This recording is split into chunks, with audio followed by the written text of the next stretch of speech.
other Chicago news that really they play during the same time period, right, is the Chicago Bulls.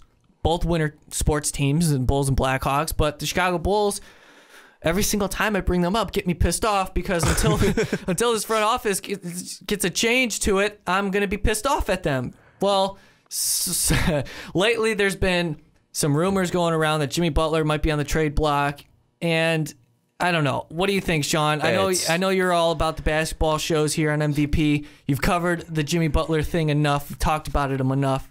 What do you think about these rumors and if they can come to pass? The Bulls need a fresh start. I mean, yes. I mean, without a doubt, Yes. whether it's the front office or whether it's personnel wise. But the thing is I don't want the Bulls. I mean, I'm not even a Bulls fan, but I don't want the Bulls getting over anxious that they need to make a deal right away to start the rebuild right away, because I mean, a place like Chicago, I mean, if you start to slag off, and I mean, this is an exception for every team that's not named the Cubs. I mean, if you look at the White Sox, they started slagging off, people didn't start showing up. Blackhawks, they lost their TV deal. I mean, that was obviously due to part of their owner, but Greedy pig. Yeah, they were off TV for a while. You look at the Bears. I mean, the Bears have been up and down.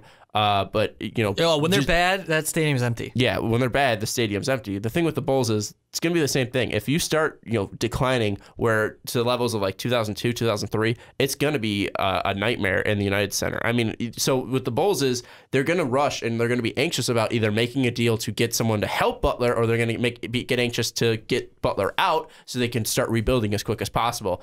I think they're going to get over anxious. I think they're going to end up making a deal near the draft. Either whether it's Jimmy to Butler or Jimmy to Boston or Jimmy to Minnesota. I mean, I like the rumors of the Bulls won't take anything from Minnesota that's not the fifth and Andrew Wiggins. I mean, that's a start. If they were able to pull that deal off, then yeah, I mean, take that.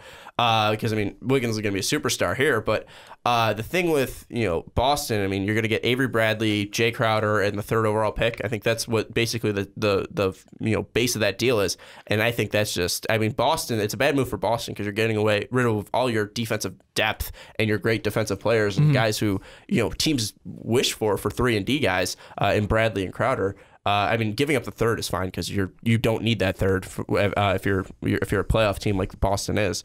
But with a guy like Jimmy Butler, I mean, Butler has a lot of value, but I think teams will undervalue him when they're trying to trade for him, and the Bulls will overvalue him. So I think they'll panic and get a deal done, but I think it will be a terrible deal for the Bulls side. I have so much to say about the Chicago Bulls. Yeah, because you're not a Butler fan. Well, I mean, I like Butler, but I just didn't like what he pulled after he signed that mega deal. I just don't like his arrogance. I don't like the fact that he ruined a locker room. I don't like the fact that he undermined. Yes, he did. He trashed the locker room, guaranteed. No. Yes, he did. No, yes, he did. Hoiberg's shit. Yeah, you can blame Hoiberg all you want, but when you have your star player already undermining him 2 games into the season, the locker room's destroyed already. There's no confidence. It says, okay, coach us harder. Hoiberg's like, okay, I'll coach you harder. And then Jimmy Butler's like, I'm not going to run your offense. Give me an isolation. That's all I'm going to do. And then you got Derrick Rose on the other end trading possessions, each trying to be the man on the floor to be the go-to guy, and neither of them are.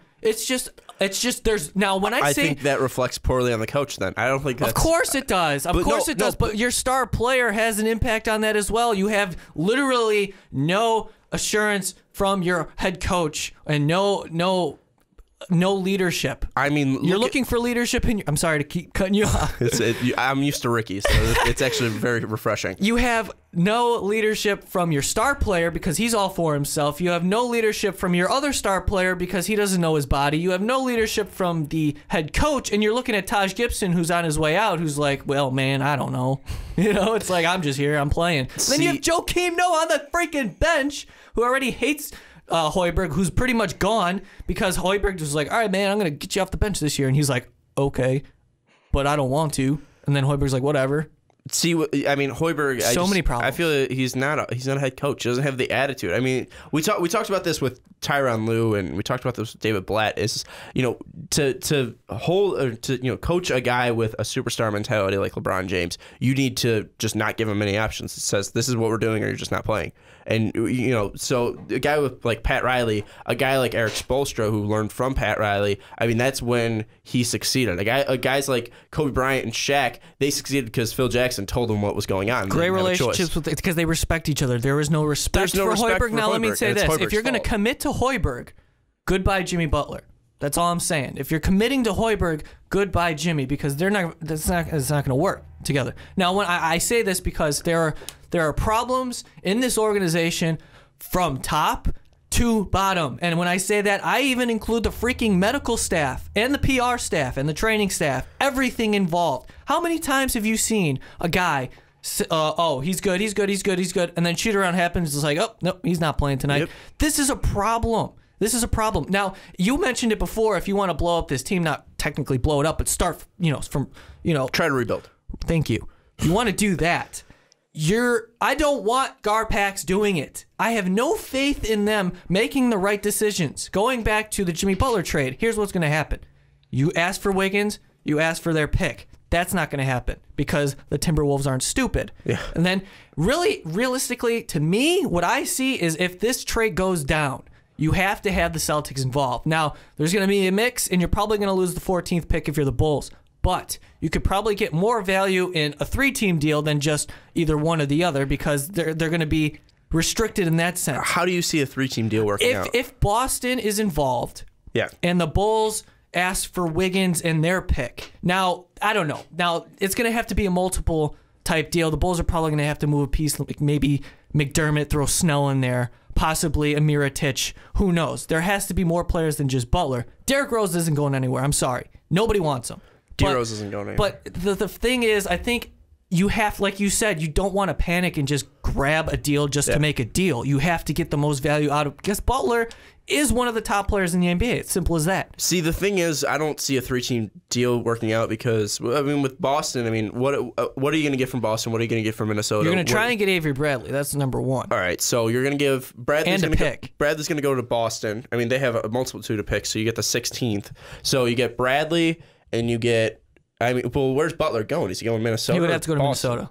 But Boston wants a superstar. And Boston, it depends, though. That's the thing. Like, there would have to be multiple moves involved in this deal. Now, I'm just thinking hypothetically, and of course, I just don't see it happening. No, I don't see. I don't see the fact that the Bulls and Wolves agree on a deal, or Bulls and Celtics. So, if it is going to happen, I feel like a 3-team deal is going to have to be in place. But I just don't see any of it happening.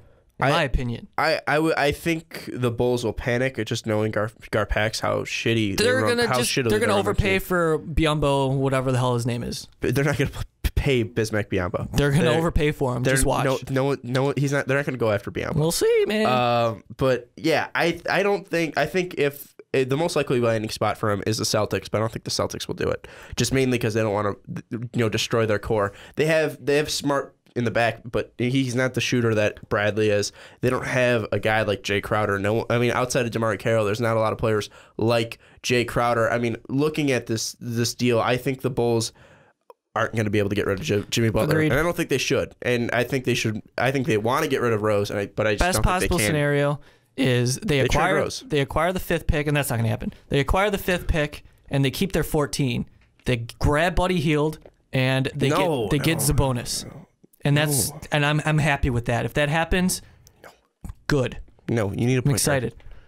You could find a point guard. You could draft a point guard next year when Rose is done. If Hield's not the answer in Chicago, let me tell you that. Hield is he could He's not the blossom into a lockdown shooter. Who knows? Hey, this is all hypothetical. We're having fun here. Kid's right? Kid's a good shooter. Kid's a good player. He's obviously grown, and you could see that as he's a four-year player, but he's not doing anything special. Well, you see his ceiling in what he's done in college. You've seen what he's going to be. We'll see, man. He's not a good defender. I read up on this guy, and a lot of people that I trust, media sources who look at Buddy Hield, and they say that he's going to become something. So if I'm the Bulls, go for it. Might as well at this point. He'll be a great shooter. He'll be a great offensive player. He'll be like Rudy Gay. I mean, he's not a defensive player. He's not anywhere near. I mean, obviously, Butler his stock rose absolutely during the conference tournament, and the national tournament. But hey, whatever. Bulls are screwed until they figure out what to do with their front office, and that's not going to change unless Jerry Reinsdorf dies, unfortunately. So, yeah. Or the Bulls completely tank, and it's just they have to fire Garpax, which I would love it. Freaking should have happened 3 years ago. Anyway, all right. Jimmy Butler's not going anywhere. Derrick Rose isn't going anywhere. That's what I think the ultimate conclusion we came out to in this conversation. So